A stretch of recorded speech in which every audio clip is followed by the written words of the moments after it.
Good morning, afternoon, and evening, ladies and gentlemen. My name is Zachary Nolan. If this is your first time tuning in, welcome. Appreciate it. I cover all Winnipeg Jets signings, news, a lot of every game. Thanks so much. If you could hit the subscribe button and leave a like on the video, that means a lot. Really does help us out. What are we here to talk about? Logan Stanley, the 6'7" problem, has re-signed for 1 year at $1 million. And Logan Stanley's an interesting case study for me because Logan Stanley is a first-round pick that the Winnipeg Jets have given so many opportunities to because he's a first-round pick and they don't want to almost... The Winnipeg Jets have put Logan Stanley on a pedestal to an extent because they don't want to admit that they made a mistake, I think. That's what my assumptions are. There was a poll out that somebody had Logan Stanley as the biggest bust in Winnipeg Jets history. I don't believe that's true. I think that still sits on the shoulders of Christian Vesalainen so far.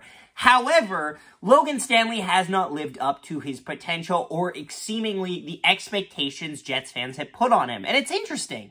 In his, shall we say, 3-year run with the Jets, I think we've kind of got all sides of Stanley. We've got the good, the bad, and the ugly. His first season, I liked Logan Stanley. If you watch this channel in the COVID year, you would have thought that I was a huge Logan Stanley defender. And you know what? In protected minutes, he was okay. He showed promise. He had that instinct, and he showed that drive to stay in the lineup. In year 2, oh boy, was this the bad. This was the bad Logan Stanley. He was just a defensive tire fire and brought down the equity of all of his other partners. And he then created a logjam on the defensive scheme, which leads us to year 3, the ugly. Logan Stanley barely played. He was injured for 90% of the season, it felt like. And when he was on the ice, he didn't do a lot. He got 2 points with the Winnipeg Jets, I believe a goal and an assist. Did not play often, and when he did, wasn't really a big factor. And now it kind of leads us to this. He's an RFA. He signs a 1-year, $1 million contract with the Winnipeg Jets, which will keep him to RFA status. Here's what I think we're kind of leaning towards is I think we really need to trade him.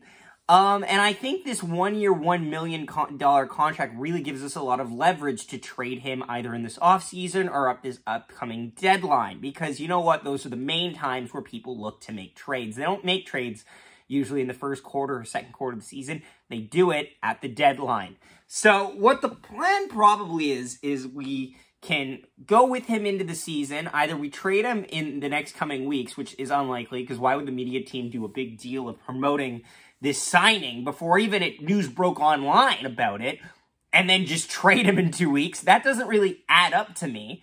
Or why, if you're going to just trade him in a couple weeks, why wouldn't you just wait it out and do a sign and trade? Again, doesn't make any sense to me. So what's most likely happening is we're going into the season with Logan Stanley, meaning that we're trading either Brendan Dillon, Nate Schmidt, or Neil Pionk, or more than one.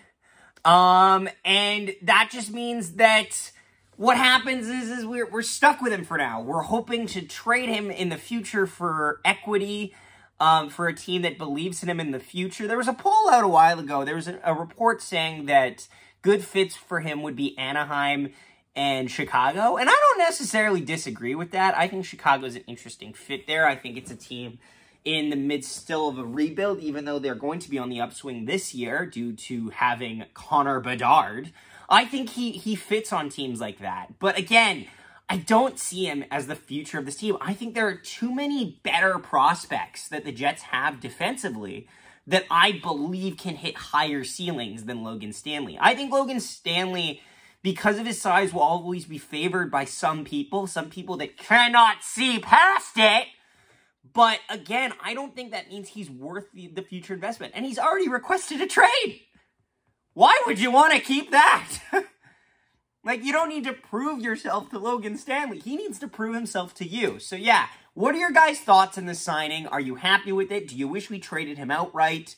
Let me know down below in the comments. Thank you so much for watching. Don't forget, hit the like button and subscribe, and we'll see you next time.